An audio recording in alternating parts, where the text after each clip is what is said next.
मैं जिस तरह से कोचिंग चला रहा हूँ ना, मुझ में बहुत जिगर है, वरना ये सारे मक्कार मिलके अब तक मुझे ख़त्म कर दिए होते। और मैं टिका हूँ लड़के। और ये भी बता दूँ, जितनी कोचिंग है यहाँ से लेकर बिलासपुर तक, सब डरती मुझसे, क्योंकि आज मुझसे पहले कोई किसी ने हिम्मत नहीं की इन बड़े कोचिंग माफियाओं के विरुद्ध बोलने का। अब मुझे डराने वाला कोई पैदा नहीं हुआ। मैं तुमको बताऊं कैसा हूँ, मेरा जब भी पुलिस थाना जाना होता है तो समझ जाओ किसी न किसी एसआई की रेड लगा के आता हूँ। अगर वो गलत है, गलत तो मैं करता नहीं, और अगर गलत घेरे में लेने की कोशिश करता तो मैं रेड लगा के आता हूँ। एक वाकया था, कार ठुक गई थी मेरी, कार खड़ी थी, कोई ठोक के चला गया। अब मैं नंबर नोट कर लिया उसका, ले जाके थाने में दिया, तो ऐप रहता है, सब पूरा डिटेल आ जाता है। आया, उसको बुलाया, हाँ भैया मेरी कार बगल में खड़ी थी और तुम वहाँ से ठोक के भागे हो, इसका हर्जाना भरो। कार मेरे इंश्योरेंस में है, मुझे मालूम है, लेकिन हर्जाना तुम दोगे, वो जो इंश्योरेंस में भी फ्री में नहीं होता है। इंश्योरेंस क्लेम में भी प्रोसेसिंग फ़ीस के नाम पे पैसा लगता है ना। अरे वो उसके ऊपर होता है, सीसी के ऊपर। मेरे यहाँ तो 3000 नॉमिनल है, मतलब पैसा दोगे तुम तो 3000 3200 3300 लेते हैं। जो पिताश्री की कार है वो क्रेटा है, तो सीसी के ऊपर रहता है, और छोटी कारें होंगी तो कम लगता है। और दूसरी बात यह है कि एड ऑन मेरा ख़त्म हो चुका था, एड ऑन नहीं था। फाइबर पार्ट जो गया वो क्लेम में कवर नहीं होता। तो जाके ले दे के रोज माना 4000 रुपये। मैं बोला मैं कुछ नहीं बोलूँगा, ये लो फ़ोटो खींचो, ये नंबर है, तुम खुद ही भेजो और उससे बोलो कि कितना पैसा लगेगा इंश्योरेंस का, वो और प्लस जो भी है कितना पैसा लगेगा, तुम खुद भेजो, जो बोलेगा वो तुमको पैसा देना होगा। वो दिया पैसा दिया, तो वो एसआई के हाथ में दिया, है ना। 4000 वो बड़ा रोध होके 5000 बोला था उसने, और 4000 में ठीक है चलो 4000, 1000 का नुकसान सह लूँगा। 4000 दिया, वो 2000 रुपये ऐसे अपने नीचे गिरा दिया, और मुझे 2000 बढ़ा रहा है। बोला ये क्या है? अरे यार इतना सहायता क्या तुम्हारा? उसके उधर से जाके पैसा 2000 रुपये निकाला और बोला आ गया औकात पे। तो फिर अधूरा जानता है मुझे, 1 रुपये भी घूस का मुझसे कोई ले ले तो जानूं। चार्जशीट पेश होती है कोर्ट में, मैं बता रहा हूँ उसी सेवा में जाने वाले हो।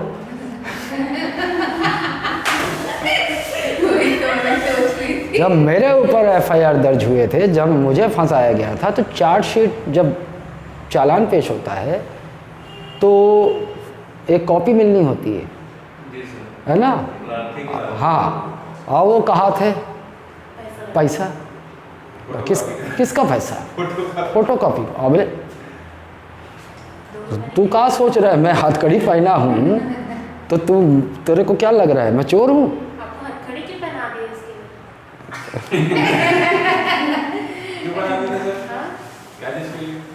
अरे यार तुम लोग वहाँ पहुँच गए साला। मैं तुम लोगों को हमेशा मना करता हूँ ना, ये मन नहीं लगाना, दिल नहीं लगाना, वहीं से मेरी बर्बादी शुरू हुई है। हाँ, घर बुला के साले चोर बना दिए थे मुझे, मैं मान नहीं रहा था। नहीं, उसके घर वाले बोले बातचीत करना है, बातचीत करना है। मैं चला गया, चल तो रहा था 1 महीने से इशू। मैं चला गया, बोले मानेगा कि नहीं मानेगा? बोला नहीं मानूंगा। ले पूरा प्लॉट था, उनका एक रिश्तेदार था एआईजी पी के अग्रवाल, तुम्हें पता होगा तो, रायपुर पुलिस हेडक्वार्टर्स, रिटायर हो गया, लंगड़ा।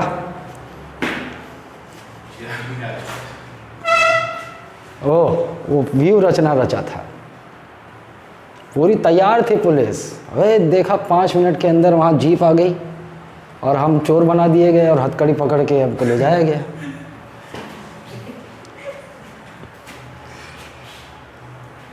मैं उस एआईजी को भी सोने नहीं दिया था 3 साल, और न उस घर को। मेरे को यहाँ से बेल नहीं मिला, इतना प्लॉटिंग था पूरे बहुत पैसे वाले हैं उन लोग, इतनी प्लॉटिंग थी, यहाँ से बेल नहीं मिला। बेल बिलासपुर से मिला। वो भी 2 दिन था मैं वहाँ जेल में। वो 2 दिन जेल में जिस तरह मैं पहुँचा था वो मेरे लिए नर्क था, पहला बार था वो। उसके बाद तो दुश्मनी हो गई ना मेरी उस घर से, उसके बाद तो आना जाना लगा रहा।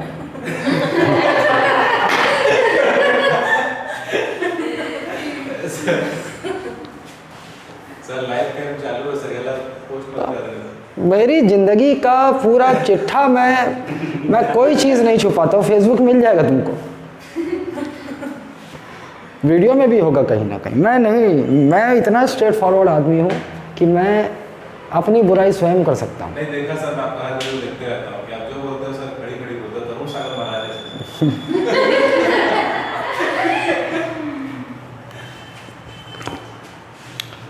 3 साल बाद माफ़ किया, जब लड़की यहाँ इस पाँव में थी और माँ उसकी इस पाँव में थी, है ना। पूरा उनका जो पैसे का पावर का घमंड था वो ज़मीन पे ला के पटक के तब मैं माफ़ किया।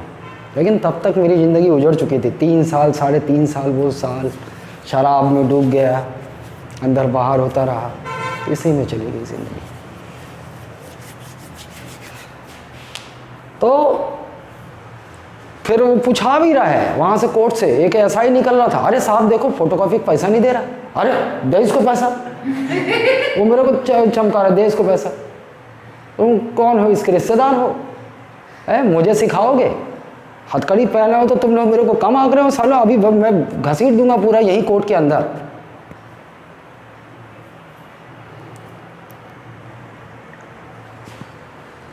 हथकड़ी की कहानी कुछ अलग है, ये मत सोचो कि अभी हथकड़ी पहना हुआ हूँ तो मैं चोर उचक्का हूँ। चलो, सदन में उपस्थित और मतदान का 2/3 बहुमत। अब इसके बाद आप जो भी बहुमत देखने वाले हो सारे विशेष बहुमत ही हैं, लेकिन विशेष बहुमत के अंदर अलग अलग डेफिनेशन है उसका। एक ये है, सदन में उपस्थित और मतदान का 2/3 बहुमत और पूर्ण बहुमत। ये दोनों परिस्थितियां सदन में, प्रत्येक सदन में होनी चाहिए। आपको बताया था पहले भी, जैसे कि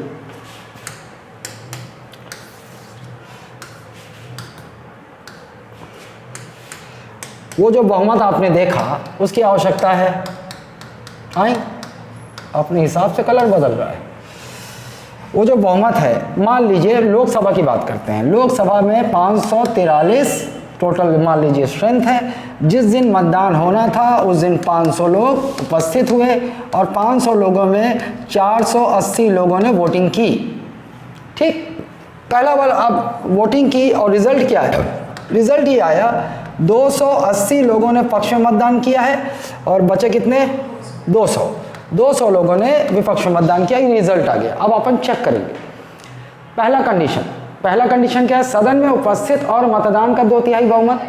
उपस्थित और मतदान का मतलब मतदान का 2/3, 280 480 का 2/3 है क्या?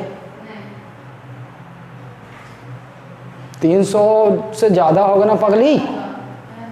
नहीं है 280 2/3। देख,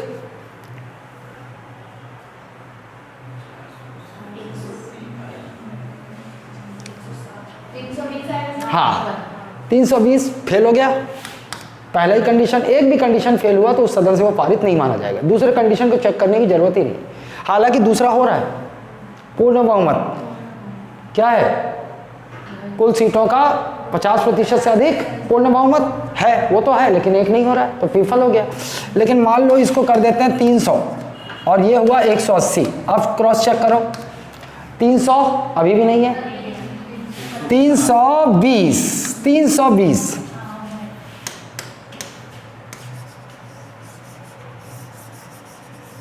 अब कंडीशन बदल देते हैं।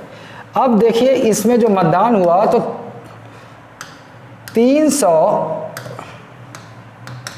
320 लोगों ने पक्ष में किया और 160 लोगों ने विपक्ष में किया। अब चेक करते हैं सदन में उपस्थित और मतदान का 2/3 बहुमत है, पार हो गया। पूर्ण बहुमत है, वो भी पार हो गया, मतलब इस सदन से वो पारित हो गया। फिर वही काम इस सदन में भी होगा। ठीक, ओके। चलिए ये देखिए, ये अब देखिए ये कहाँ का काम आएगा। मैं आपको समझा चुका हूँ पहले, अनुच्छेद 368 के तहत 2 बताया था, एक ये था और एक में ये था, और प्लस आधे से अधिक विधानसभाओं का बताया था ना, पिछले वीडियो में है वो।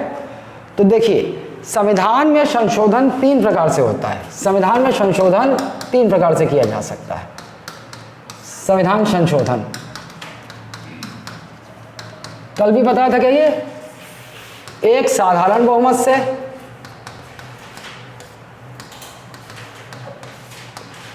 और एक ये 368 के तहत।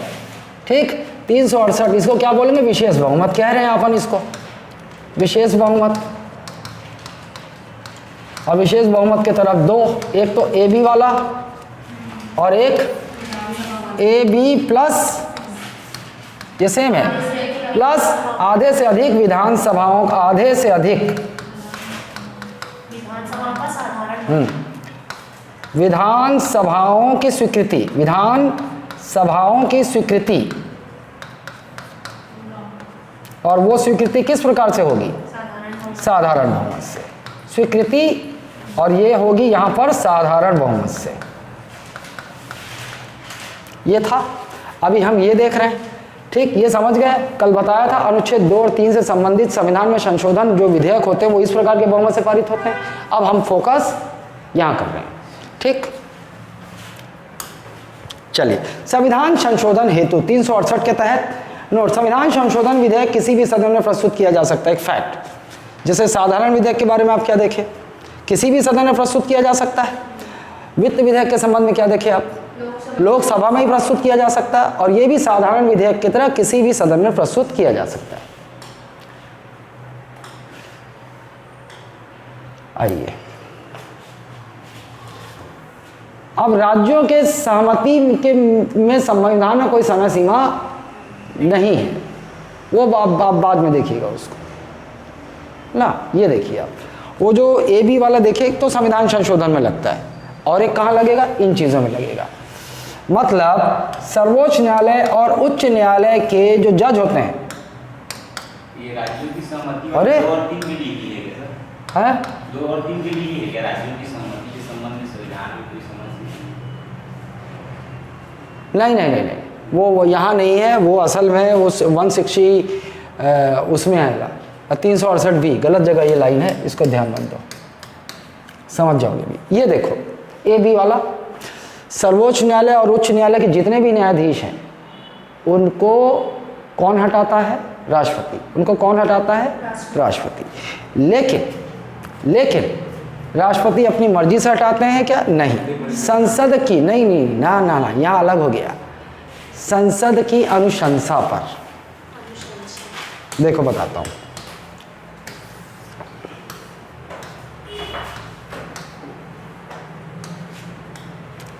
हालांकि वो आएगा, मैं जल्दी से निकलूँगा यहाँ से। सुप्रीम कोर्ट के मुख्य न्यायाधीश और जितने भी न्यायाधीश हैं, उच्च न्यायालय के मुख्य न्यायाधीश और जितने भी न्यायाधीश हैं, उनको पद से कौन हटाता है, राष्ट्रपति। उनको पद से हटाता है राष्ट्रपति। लेकिन यहाँ राष्ट्रपति वास्तव में उनको पद से हटाने वाला संकल्प आता है, और वो संकल्प इस सदन से पारित होगा, इस सदन से पारित होगा, और फिर राष्ट्रपति दोनों संसद की अनुशंसा, मतलब इस दोनों सदनों से पारित होगा, तो हम ये मानेंगे कि संसद की अनुशंसा हो गई है। किसकी अनुशंसा पर, संसद की सिफारिश या अनुशंसा, कुछ भी बोल लीजिए आप, संसद की अनुशंसा पर कौन हटाता है, राष्ट्रपति। तो संसद ऐसे नहीं हटाया जा सकता, पूर्ण बाकायदा उनको हटाने के लिए एक संकल्प आएगा, और वो दोनों बहुमत दोनों सदनों में पृथक उस तरह से पारित होगा, फिर राष्ट्रपति ऑफिशियली साइन करके उन्हें पद से हटा देंगे। क्लियर है? कॉलेजियम नोनी पद से हटाने की अनुशंसा नहीं करता है। कॉलेजियम जो है सुप्रीम कोर्ट के न्यायाधीशों की नियुक्ति के लिए परामर्श देता है मंत्रिपरिषद को, और मंत्रिपरिषद वही परामर्श राष्ट्रपति को बढ़ाते हैं और राष्ट्रपति उनकी नियुक्ति करते हैं, है ना। और हाई कोर्ट के जो न्यायाधीश हैं उनकी नियुक्ति और उनके प्रमोशन और उनके हस्तांतरण, ट्रांसफ़र की अनुशंसा करता है, उनका परामर्श देता है। कॉलेजियम पद से हटाने की अनुशंसा नहीं करता। देखो, सुप्रीम कोर्ट के जितने न्यायाधीश हैं और हाई कोर्ट के जितने न्यायाधीश हैं, उन्हें राष्ट्रपति ही, एक शब्द में आपसे पूछे कि कौन हटाता है, राष्ट्रपति हटाते हैं। लेकिन राष्ट्रपति क्या अपने विवेक से हटाते हैं? नहीं। क्या राष्ट्रपति मंत्रिपरिषद के परामर्श से हटाते हैं? नहीं। राष्ट्रपति संसद की सिफारिश या संसद की अनुशंसा पर सर्वोच्च न्यायालय और उच्च न्यायालय के न्यायाधीशों को पद से हटाते हैं। और हाँ, नियुक्ति भी राष्ट्रपति करते हैं और पद से हटाते भी राष्ट्रपति ही है ना। जैसे आज जज को बर्खास्त किया, उसको कौन हटाया होगा सर? मैं कहाँ का जज? पता नहीं सर, आज न्यूज़ में आया था। आज किसी हाई कोर्ट का आया है सर? सेशन कोर्ट का। सर ये संसद की अनुशंसा मतलब महाभियोग होता है क्या? ना, एक चीज़ मैं शुरुआत में बोल चुका हूँ। मैं महाभियोग शब्द का इस्तेमाल विशेष राष्ट्रपति को पद से हटाने के लिए होता है। तकनीकी रूप से वो गलत है। महाभियोग जैसी प्रक्रिया बोल दिया जाता है काम चलाओ, लेकिन वो सही नहीं है भाई। अभी देखोगे आप, राष्ट्रपति को हटाने का एक बहुमत, विशेष बहुमत अलग होता है वो, है ना। और महाभियोग शब्द का इस्तेमाल एक्सक्लूसिवली राष्ट्रपति के लिए होता है और किसी के लिए नहीं होता। हाँ, काम चलाने के लिए बोल देते हैं कि महाभियोग जैसी प्रक्रिया से हटाए गए। हाँ, कहाँ क्या हुआ? ये टीसी का था सर जसपुर में, ये निचले लेवल का। हाँ, तो वो कर सकते हैं, वो भी हाई कोर्ट के परामर्श पर, हाई कोर्ट के चीफ जस्टिस से परामर्श पर। लिखा ना सर, विधि एवं न्याय कार्य विभाग ने न्यायाधीश को बर्खास्त किया। हाँ, वो अलग है। हाई कोर्ट और सुप्रीम कोर्ट के अपॉइंटमेंट और उसका व्यवस्था है, वो संसद के सिफारिश पर होता है।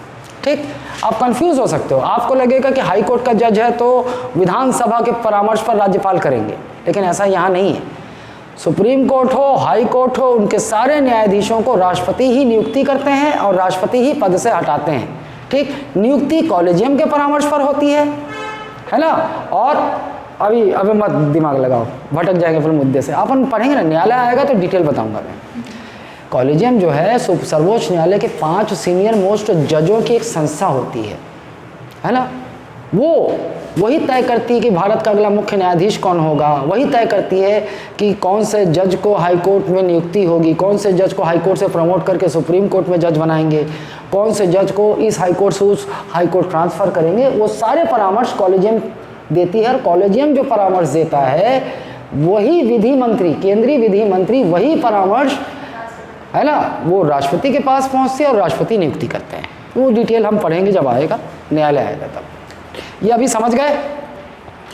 आइए, और कौन कौन है ध्यान से देखा। हाँ, उसको सिर्फ संसद की अनुशंसा ही कहा जाता है आधिकारिक रूप से। हाँ, संसद का अनुशंसा बोल लीजिए, परामर्श बोल लीजिए। सर अभी जो ये बताया सर, ये अनुशंसा पर राष्ट्रपति न्यायाधीशों की हटाता है सर, ये अनुच्छेद क्या है सर? नहीं, जरूरत नहीं। सर कोई अनुच्छेद नहीं है सर? अनुच्छेद है, अनुच्छेद तो 399 है। इसका सर 399 हैं। आप लोगों को इतना अनुच्छेद की आवश्यकता नहीं है। उसको जो हटाने का है उसको बाद में पढ़ेंगे ना। हाँ, कॉलेजियम पूरा प्रोसेस, हाँ पूरा प्रोसेस, एक समिति बनती है, जांच समिति बनती है, फिर वो रिपोर्ट सौंपती है, फिर रिपोर्ट के बाद जो है फिर आगे मामला आगे बढ़ता है, फिर मतदान होता है। वो डिटेल पढ़ेंगे आगे। मैं अभी अगर बता दूंगा तुम लोग कचरा नहीं हो जाओगे। बहुमत में हो, बहुमत को तुम्हारे दिमाग में बैठाना है क्रम से। ठीक, एक ये हो गया। दूसरा देख लो, केंद्रीय चुनाव आयोग के मुख्य चुनाव आयुक्त और अन्य न्याय, वो भी ऐसे ही हटाए जाते हैं राष्ट्रपति द्वारा। किसकी अनुशंसा पर? संसद की अनुशंसा पर।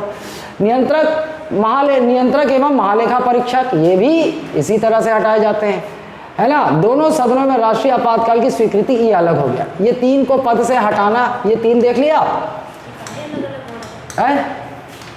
ये हो गया और ये अलग पॉइंट है, ये अलग पॉइंट है।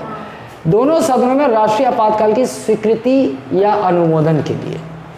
अब ये ध्यान देना होगा। देखो, हाँ वही नहीं, सिफारिश नहीं पगली, हम तो बहुमत पढ़ रहे हैं ना।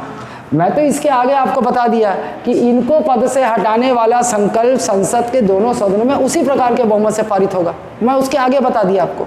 अब ये चौथा पॉइंट है कि दोनों सदनों में पृथक पृथक राष्ट्रीय आपातकाल की स्वीकृति या अनुमोदन के लिए किस प्रकार पारित होगा, वो ऐसा होगा। ये भी है, हाँ बिल्कुल यही वाला, ये भी वाला, ये भी यहाँ से पारित होना चाहिए, ये भी यहाँ से पारित होना चाहिए। पगली पगली पगली, वहाँ पढ़े हैं हम राष्ट्रपति शासन और वित्तीय आपातकाल को जारी रखने के लिए, ये आया था क्या वहाँ? ये तो नहीं आया था वहाँ। और क्या पढ़े थे हम? राष्ट्रीय आपातकाल भी पढ़े। रुको, क्या पढ़े? राष्ट्रीय आपातकाल की घोषणा को समाप्ति वाला संकल्प लोकसभा में केवल साधारण बहुमत से पारित होता है। ये क्या है? अनुमोदन। मैं समझा देता हूँ हल्का सा। केंद्रीय मंत्री परिषद ने परामर्श दिया राष्ट्रपति को, है ना, युद्ध की आशंका है या मिसाइल गिरा है, युद्ध होने वाला है या युद्ध शुरू हो चुका है, जैसा भी हो, उन्होंने परामर्श दिया राष्ट्रपति को। राष्ट्रपति तुरंत नेशनल टीवी पे आके राष्ट्रीय आपातकाल की घोषणा कर देंगे। समझ गए आप? लेकिन मैंने आपको बताया था कि राष्ट्रपति ये जो उद्घोषणा करते हैं, ये जो घोषणा करते हैं राष्ट्रीय आपातकाल की, उसको बाद में संसदीय अनुमोदन की आवश्यकता होती है, संसदीय स्वीकृति की आवश्यकता होती है। अगर नहीं स्वीकृत हो पाया उस रिक्वायर्ड बहुमत से तो राष्ट्रीय आपातकाल नहीं रह पाएगा, नहीं रह पाएगा। तो 2 माह का समय होता है, 1 माह राष्ट्रीय आपातकाल के लिए।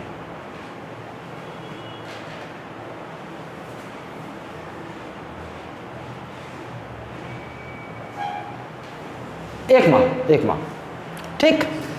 राष्ट्रीय आपातकाल की घोषणा कर दी, 1 माह के भीतर संसद के दोनों सदनों में ये स्वीकृति, राष्ट्रीय आपातकाल की स्वीकृति या अनुमोदन पारित होनी चाहिए। किस बहुमत से? एबी वाला, एबी वाला।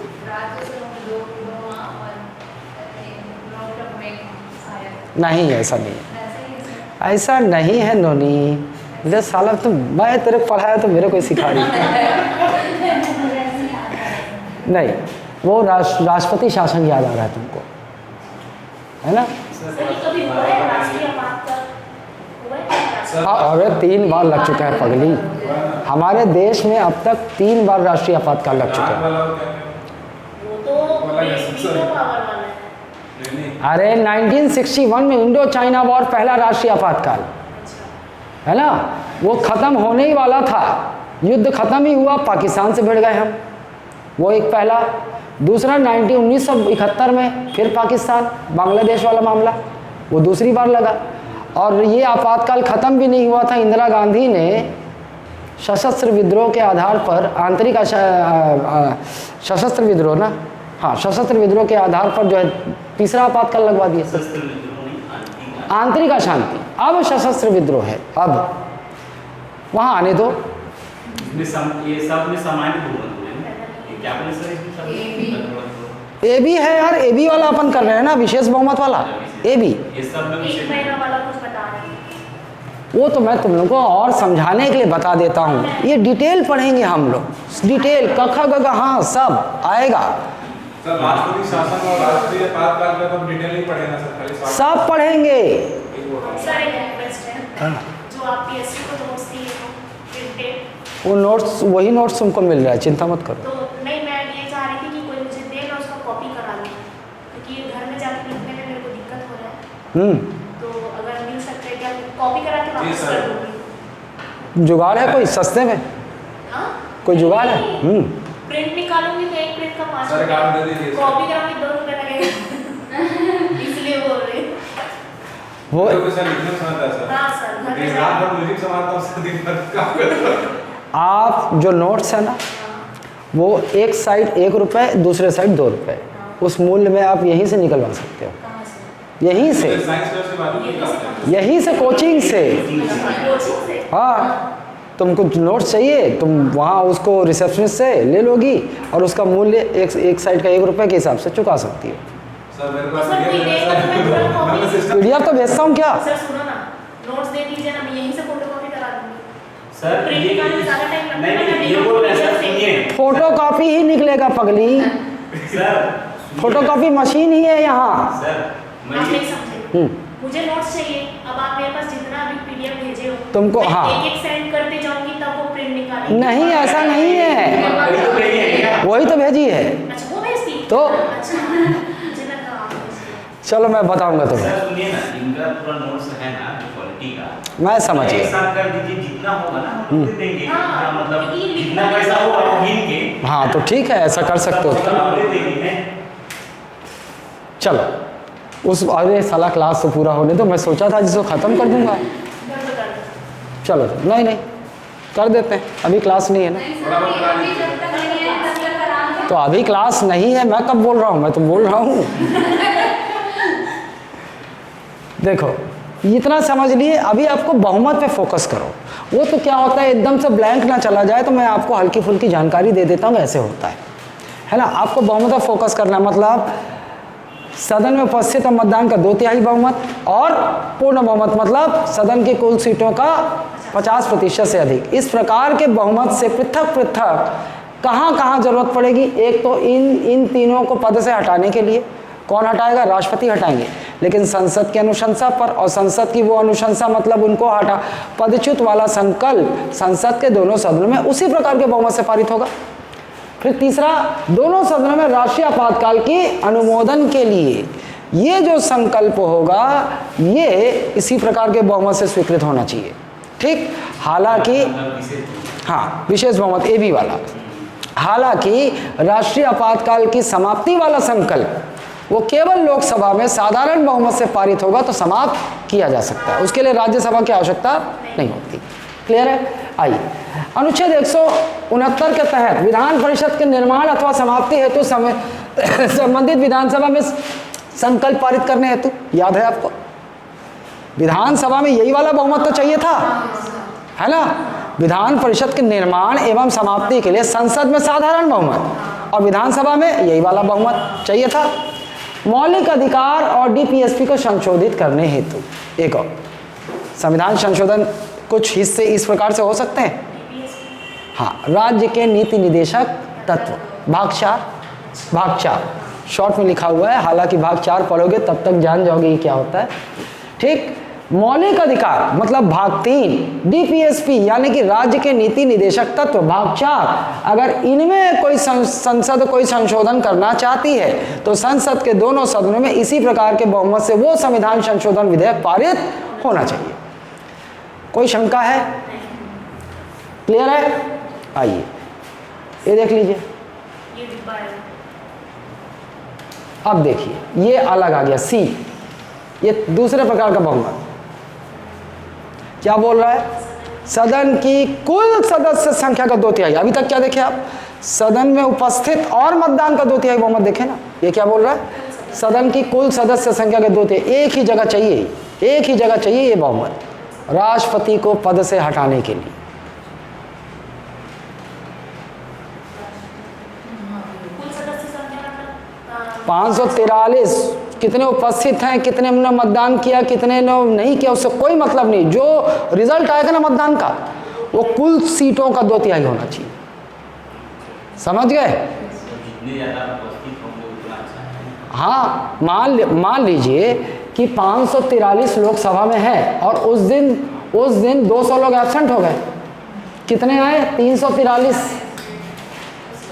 343 2/3 है क्या 543 का?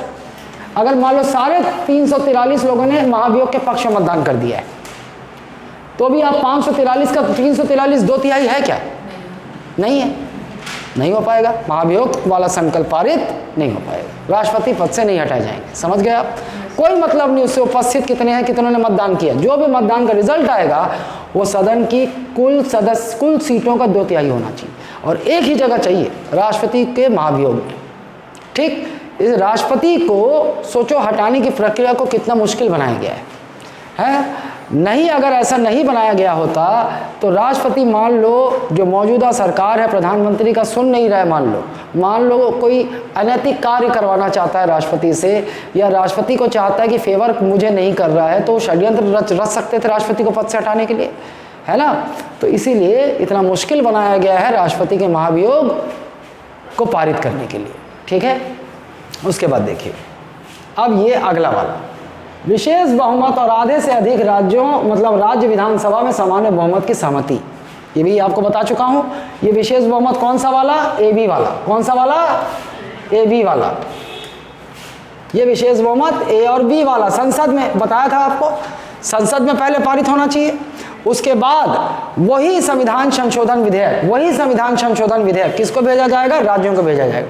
और आधे से अधिक राज्य की विधानसभाओं में साधारण बहुमत से पारित होना चाहिए। आधे से अधिक बोले तो कितनी विधानसभा सीटें हैं? 28 और 2 30, मतलब 16 विधानसभाओं में साधारण बहुमत से पारित होना चाहिए, तभी संविधान में ये संशोधन किया जा सकेगा। अब इसको समझ लेते हैं कि यहाँ पहली बार एक ही जगह आप अभी पहली बार देख रहे हो कि राज्य विधानसभाओं की सहमति भी मांग रहा है। हालांकि आप बोलोगे कि सर विधान परिषद के निर्माण और समाप्ति में भी आपने बोला है, लेकिन भैया वो शक्ति उनके पास नहीं है। वो तो एक तो शुरुआत राज्य विधानसभा करती है कि राज्य विधानसभा स्वीकृति दे दे कि वो अपने राज्य में विधान परिषद बनाना चाहती है कि नहीं, या समाप्त करना चाहती है कि नहीं, लेकिन करना किसको है? वो तो संसद को ही करना है।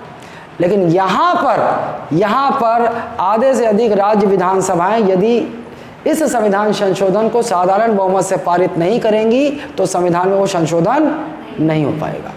ये अंतर है दोनों। ठीक, आइए मैं समझा देता हूँ आपको। आप इतना, इसमें बहुत सारी चीज़ें हैं, लेकिन आप दिमाग लगा सकते हो और दिमाग लगा के आप आंसर निकाल सकते हो। देखो भाई, भारतीय संविधान एक ही संविधान है जिसमें केंद्र के लिए भी उपबंध है और राज्यों के लिए भी उपबंध है ना? दोनों के लिए उपबंध है। भाग 5 में सारे केंद्र के प्रावधान है, भाग 6 में राज्यों के लिए प्रावधान है। ठीक, संविधान का हर वो हिस्सा जहां पर राज्य संबंध रखते हैं, अगर उन हिस्सों में संविधान संशोधन यदि केंद्र करना चाहेगी तो वहाँ पर आधे से अधिक राज्य विधानसभाओं की सहमति चाहिए होगी। अभी समझ जाओगे उदाहरण से। सबसे पहला अनुच्छेद 54 और 55। अनुच्छेद 54 क्या है? राष्ट्रपति का निर्वाचक मंडल में विधानसभा है, वहाँ अगर संशोधन करना चाहोगे तो आधे से अधिक राज्य विधानसभाओं का सहमति चाहिए। 55 क्या है?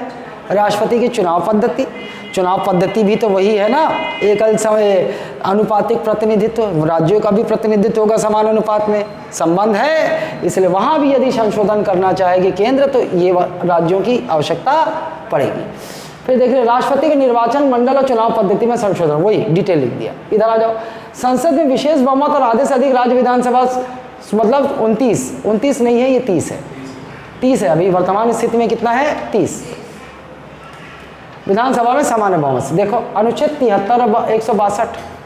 अनुच्छेद आप उतना याद न रहे तो आपको चलेगा, लेकिन आप कंटेंट को समझो। आप केंद्र और राज्य पालिका की शक्ति की सीमा, अनुच्छेद 73 में बताया है कि केंद्रीय कार्यपालिका होती है। भाई संसद विधि बनाई, उसको लागू करने का कार्य किसका होता है? केंद्रीय कार्यपालिका का होता है। तो कार्यपालिका कहाँ तक उसकी शक्तियों की सीमा है, वो कहाँ वर्णन है? 73 में। और राज्य की कार्यपालिका का शक्तियों की सीमा का वर्णन 162 में है। तो अगर आपको यहाँ कुछ संशोधन करना है तो भी आपको राज्यों की सहमति चाहिए। अब आप समझ जाओ, सीमा मतलब भाई केंद्रीय कार्यपालिका यहाँ तक अपने कार्यपालिक शक्ति का प्रयोग कर सकती है। केंद्रीय कार्यपालिका जो निर्देश देती है, जैसे संसद ने विधि बनाया, ये समझ में नहीं आया होगा ना? जाऊं समझाने? देखो फिर से 3 सूचियों में आते हैं। वो 3 सूचियां जानते हो? संघ, राज्य, समवर्ती। हमको पता है कि भैया यहाँ कौन विधि बनाएगा? संसद। यहाँ राज्य विधानमंडल, यहाँ संसद और राज्य विधानमंडल दोनों बना सकते हैं। ठीक है, ओके भाई। संसद का कानून पूरे भारत पे लागू होगा। संघ सूची का मतलब संसद इस जो कानून बनाएगी पूरे भारत पर लागू होगा, राज्यों पर भी लागू होगा। तो फिर केंद्रीय कार्यपालिका का उसको लागू करवाने की जिम्मेदारी राज्यों तक चली जाती है। भाई संसद ने कानून बनाया, वो तो पूरे भारत पर लागू होना है, उसके भारत के अंदर राज्य भी हैं, तो राज्य में वो कानून लागू करवाने की भी जिम्मेदारी तो केंद्रीय कार्यपालिका की है, तो इनकी शक्ति वहाँ तक चली गई, राज्य तक आ गया ना राज्य, तो वहाँ संशोधन करना है आपको तो राज्य विधानसभाओं की आवश्यकता पड़ेगी। ठीक है। अनुच्छेद 241 केंद्र शासित प्रदेशों के उच्च न्यायालयों से संबंधित। मतलब राज्य सूची और समवर्ती सूची, है ना? राज्य सूची का तो नहीं कर सकता, समवर्ती सूची का ही होगा, मतलब है। बिल्कुल, इसीलिए राज्य इन्वॉल्व हो रहा है ना। समवर्ती सूची का जो विषय रहेगा उसी में नहीं, विषय नहीं बोल रहा हूँ मैं। नहीं, मतलब समवर्ती सूची का जो विषय रहेगा, जिस भी क्षेत्र से संबंधित है ना, कोई भी कानून बनाएगा, मान लिया जाए संसद, है ना, केंद्रीय कार्यपालिका को जिम्मेदारी लागू करवाने की, तो राज्य क्षेत्र आ रहा है उसमें, इसीलिए, है ना। 241 केंद्र शासित प्रदेशों के उच्च न्यायालय, तो केंद्र शासित प्रदेशों के उच्च न्यायालय की प्रावधान कहाँ है संविधान में? 241। अब केंद्र शासित प्रदेश फिर वही राज्यों की तरह ही तो है वो, तो यहाँ भी राज्यों की सहमति चाहिए, है ना। सर लेकिन ये बोल रहा हूँ मैं, जैसे समवर्ती सूची है, समवर्ती सूची का जो विषय है उससे संबंधित कुछ ये करेगा, है ना, तो मतलब उसको ये कहने का मतलब ये है कि समवर्ती सूची में अंतिम प्रभाव केंद्र का रहता है ना, अंतिम ताकत उसके पास रहता है कोई चीज को करने के लिए। लेकिन हम जो पढ़ रहे हैं उसमें जो है राज्य को आखिरी बिंदु दिए है ना 16/30, मतलब 16/30, 16 ये होना चाहिए, 16 विधानसभाओं की स्वीकृति चाहिए। प्रभावशाली हो गया समझो, है ना, राज्यों का एकदम सम्मति जरूरी है। हाँ बिल्कुल जरूरी है। लेकिन समवर्ती सूची में ऐसा है कि केंद्र का ज्यादा पावर। हाँ। तो फिर तो थोड़ा डिफरेंट हो गया। नहीं, तुम उलझ गए हो। जब सूची की बात करते हैं तो हम विधायी शक्ति की बात किए थे, विधायी शक्तियों का बंटवारा। संघ सूची में जो विषय हैं उस पर संसद कानून बनाएगी, राज्य सूची पर जो विषय हैं उस पर सामान्य परिस्थिति में राज्य कानून बनाएंगे, और समवर्ती सूची में दोनों कानून बना सकते हैं। अच्छा, अब आप देखेंगे कि राज्य सूची में तो राज्य ही कानून बना सकती है, लेकिन आपातकाल की दशा में उस राज्य की विधायी शक्ति और कार्यपालिक शक्ति तो खत्म कर दी जाती, विधानसभा भंग, मंत्रिपरिषद भंग गई, तो उस परिस्थिति में क्या होता है, संसद ही विधि बनाता है और केंद्रीय कार्यपालिका ही इनकी शक्तियां उस राज्य तक विस्तृत हो जाती। इस प्रकार से राज्य किसी न किसी रूप में आ गया, यहाँ आ गया। अब तुम अटके वो समवर्ती सूची में। समवर्ती सूची में विधि संसद भी बना सकती है अपना और राज्य भी बना सकती है। असल में पहले क्लास नहीं की इसलिए फंसे हो। उदाहरण दिया था एक तो परिवार नियोजन वाला, सुने उदाहरण? नहीं सुने? चलो, परिवार नियोजन समवर्ती सूची का एक विषय है कहा, चलो मान लो, नहीं बोल रहा हूँ, है ना, परिवार नियोजन। संसद ने सोचा कि भाई जनसंख्या बहुत मतलब जो है समस्या बनती जा रही है, जनसंख्या नियंत्रण के लिए एक कानून बनाया जाए। तो संसद एक विधेयक लाई और उन्होंने उसका एक कानून पारित कर दिया संसद और राष्ट्रपति के हस्ताक्षर से, कि जिसके अब 2 से अधिक बच्चे होंगे उसे केंद्र सरकार में शासकीय योजनाओं, सरकारी नौकरी नहीं मिलेगी। ये कानून बना दिया, ठीक। अब लागू होगा पूरे भारत में, सारे राज्यों पर भी लागू होगा, संसद ने बनाया। अब क्या हुआ, चूंकि समवर्ती सूची में ही परिवार नियोजन है तो हमारे काका घलो जोश में आ गए, महू बनाऊं कानून, है ना। तो काका एक ठन विधेयक लाइस, विधानसभा में पारित करीस, राज्यपाल के हस्ताक्षर होइस और राज्य के वो कानून बन गए। लेकिन काका का कानून बनाइस, काका जब कानून बनाइस तो कानून ऐसे बन गए, जेकर 3 से ज़्यादा बच्चा होई ओला राज्य सरकार के सरकारी नौकरी, सरकारी योजना के लाभ नहीं मिले। दोनों ने अपना अपना कानून बना दिया, दोनों को अधिकार है। भाई संसद का कानून भी छत्तीसगढ़ में लागू होगा और छत्तीसगढ़ सरकार ने जो कानून बनाया वो भी छत्तीसगढ़ में लागू होगा। संसद ने जो कानून बनाया है, केंद्रीय कार्यपालिका की जिम्मेदारी है उसको छत्तीसगढ़ में लागू करवाना, और राज्य सरकार ने जो समवर्ती सूची पे कानून बनाया है, राज्य की कार्यपालिका की जिम्मेदारी है राज्य में उसको लागू करवाना। यहाँ तक स्पष्ट है? ओके।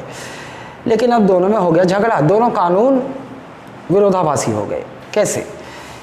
केंद्र सरकार का कानून कहता है कि जिसके 2 से अधिक बच्चे होंगे उसको केंद्र सरकार में नौकरी और योजना का लाभ नहीं मिलेगा। तीसरा मना ही है। लेकिन काका का बना दिस जेकर 3 ले ज़्यादा हुई मतलब तीसरा अलाउ करत है।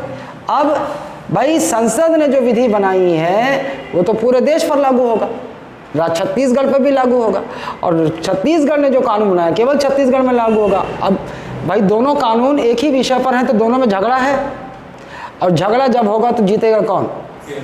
बाप होता है, बेटा होता है। ये कानून जो है वो मतलब एक विशेष परिस्थिति के लिए है क्या? मतलब जैसे आपातकाल लगता है। कौन सा वाला? ये वाला? हाँ जो है ये। नहीं भाई, देखो वो इसलिए मुद्दा ये आ रहा है कि राज्य की कार्यपालिका की शक्तियों की सीमा, तो यहाँ पर कहीं ना कहीं वो आ रहा है ना। समवर्ती सूची का जो उदाहरण दिया कि भैया जब संसद कानून बनाएगी समवर्ती सूची तो वो भी छत्तीसगढ़ पे लागू होगा, तो केंद्रीय कार्यपालिका का विस्तार छत्तीसगढ़ पर भी होगा, और उसी विषय पर राज्य भी कानून बना सकता है, तो राज्य कार्यपालिका का विस्तार भी है, तो दोनों में टकराहट हो गया, तो टकराहट होगा, जीतेगा कौन? बाप। तो वो सीमा ऐसी दशा में किसको क्या शक्तियां हैं वो सब क्या है, वो सब का विवरण दिया हुआ है। कहाँ दिया हुआ है? यहाँ 63 में केंद्रीय कार्यपालिका की शक्तियों की सीमा कहाँ होगी, और 162 में राज्य की कार्यपालिका की, दोनों ओवरलैप करेंगे। वही 6 मतलब आप बता अभी उदाहरण दी वही है। अनुच्छेद 241 एकदम सिंपल सा मतलब केंद्र शासित प्रदेशों में उच्च न्यायालय का जो भी प्रावधान है वो 241 में दिया है। अगर यहाँ संशोधन करना चाहते हैं तो भी राज्यों की सहमति चाहिए। मोटा देखो आप भाग 5 में सुप्रीम कोर्ट है, पढ़ोगे आप आगे जान जाओगे। भाग 5 में सुप्रीम कोर्ट में यदि कोई संशोधन करना चाह रही है तो भी राज्यों की सहमति चाहिए। क्यों? सुप्रीम कोर्ट रिलेटेड है राज्य से। भाई राज्य हाई कोर्ट से ही तो अपील के माध्यम से राज्य का केस सुप्रीम कोर्ट जाता है, रिलेटेड है। भाग 6 राज्य न्यायपालिका से संबंधित, बिल्कुल राज्य न्यायपालिका में से भी अगर भाग 6 में मतलब राज्य न्यायपालिका में अगर कोई संशोधन करना चाहती है संसद तो राज्य तो ऑटोमेटिकली रिलेटेड है, तो भी आपको राज्यों की सहमति चाहिए। भाग 11 संघ एवं राज्यों के बीच विधायी शक्तियों का बंटवारा, अनुसूची 7 बताया था ना, भाग 11 में भी है, अनुसूची 7 में भी, अनुच्छेद 246 भी है। अगर यहाँ कोई संशोधन करना है तो भी आपको राज्यों की सहमति चाहिए। 7वीं अनुसूची सेम है, संसद में राज्यों का प्रतिनिधित्व। भाई संसद में जो राज्यों की क्या है, लोकसभा की बात हो या राज्य सभा सीटों की बात हो, राज्यों को ही तो बांटी जाती है ना। अरे लोकसभा में 543 सांसद कहाँ से आते हैं? राज्यों को ही तो लोकसभा सीटें आवंटित होती हैं। जैसे छत्तीसगढ़ को 11 लोकसभा सीटें हैं तो वहीं से तो चुनकर जाते हैं वहाँ, तो राज्य रिलेटेड हो गए। अगर यहाँ कोई संशोधन करना है तो भी आधे से अधिक राज्यों की सहमति चाहिए। अनुच्छेद 368 के अंतर्गत संविधान संशोधन, अनुच्छेद 368 के तहत यदि संविधान, जो अनुच्छेद 368 स्वयं संविधान संशोधन से रिलेटेड है, लेकिन मान लो संसद उस 368 में ही कोई संशोधन करना चाहती है तो भी राज्यों की सहमति आवश्यक है। भारत के संघीय ढांचे में संशोधन, संघीय ढांचा समझते हो? संघ, भारत किसका संघ है?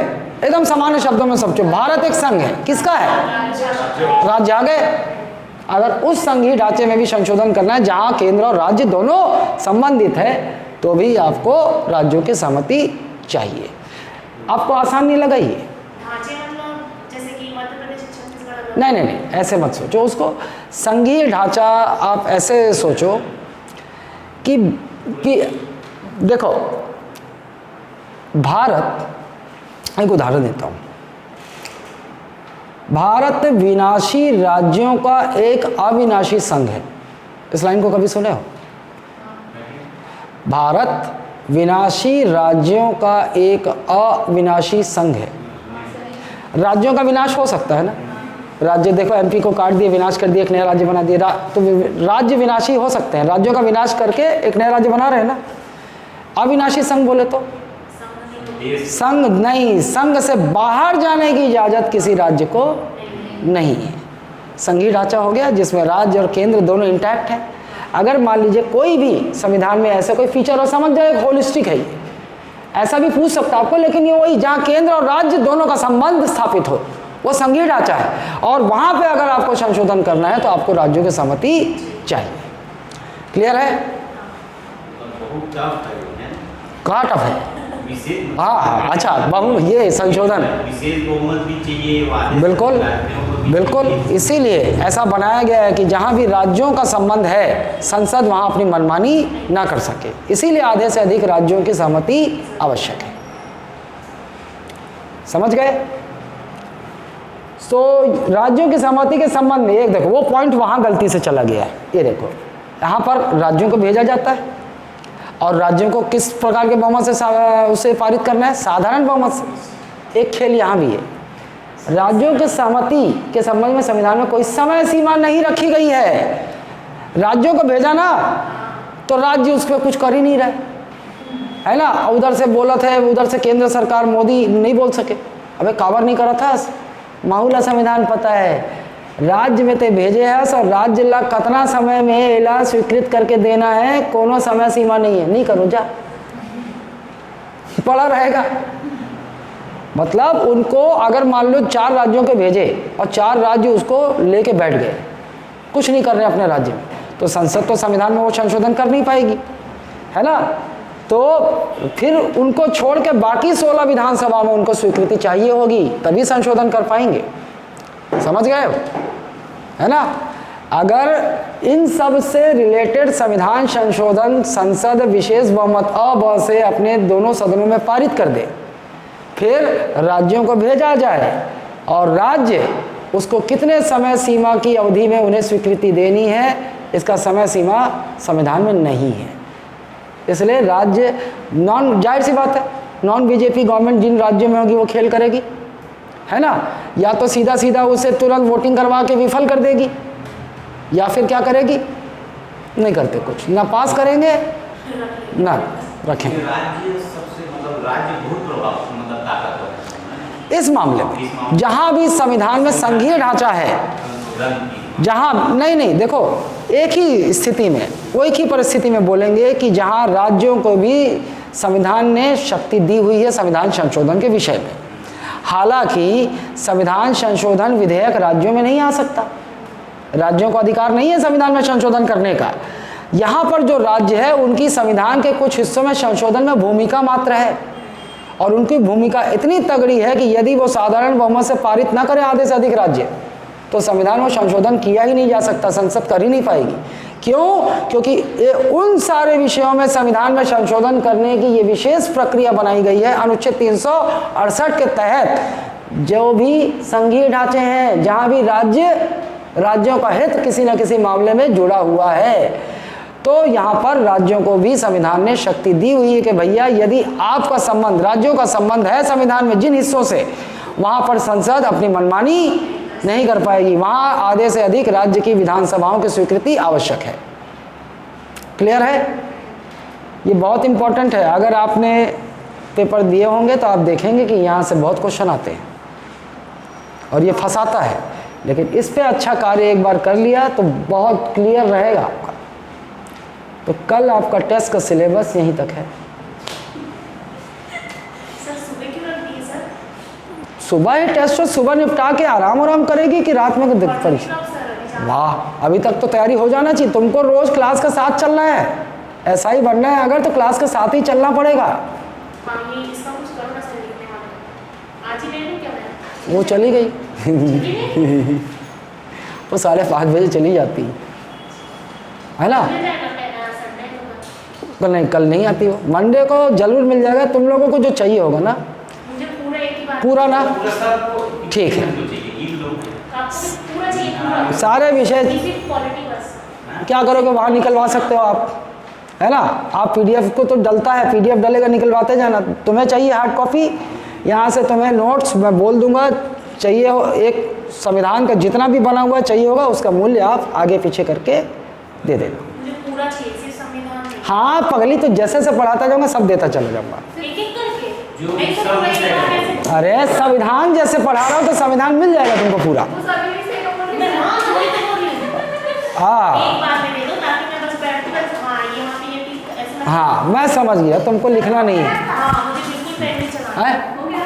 हाँ हो टाइम वेस्ट नहीं करना है।